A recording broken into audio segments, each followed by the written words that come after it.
everyone, welcome to Art Scene. We're here in Crown Heights, Brooklyn to visit the studio of artist Erika Fortner. She's a fantastic abstract painter and a really cool girl, so let's go meet her and check out her work.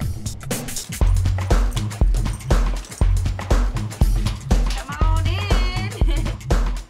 Erika, thanks so much for having us at your studio. Tell me a little bit about what your process is like. One of the most important things is whatever's going on with me at the moment, what I'm interested in, and then from there I sort of use a stream of consciousness, I guess. It's like automatic drawing, but with painting. For people that may be a little newer to art, how would you explain to them abstract work and your process as an abstract artist and what your intention is? I think it's about feeling and energy, something that you can look at the work and it makes you feel something. I think that's the most important thing about art in general, but abstract art is less about what you recognize, but more about how it makes you feel.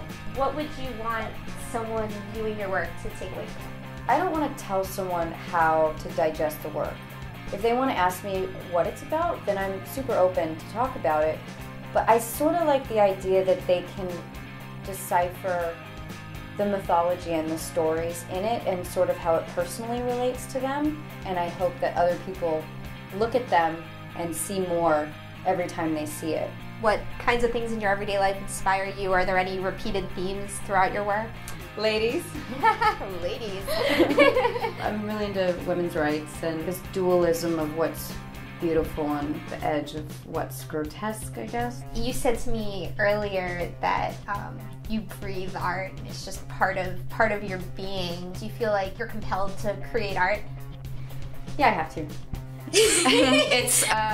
I think it kind of fixed me a little bit when I was younger. I had sort of a rough life, and I was able to just like digest all of this stuff, and I found something that I really enjoy. You said that you feel like art kind of helped you through tough times in your life. Can you expand a little bit on that?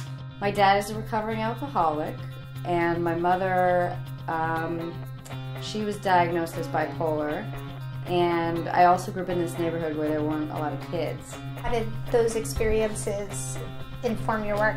I think my work started out being very positive, and then I started exploring more darker imagery, and then I realized that there's always this positive and negative side, so I maybe that was the beginning of this dualism, of this sort of beautiful, grotesque kind of quality. What is your working atmosphere like? I do listen to a lot of music, lots of different types of music, very eclectic, depending on what I'm painting. This is older. Do you remember what you were listening to when you made that? It's possibly Cradle of Filth.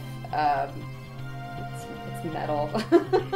You wouldn't guess it because it's very pretty, but there's a lot of energy, and when I do a lot of energy in the work, I tend to listen to high energy music. I know you have some very interesting titles. What are some of your most outrageous titles for some of your artwork? Sometimes the titles, like, they just come up and it's like, yeah, that's super funny. There's one called I Want to Kill, No Wait, I Mean I Want to F You. That's probably the most risque, but the theme was about war, violence, and love and sex.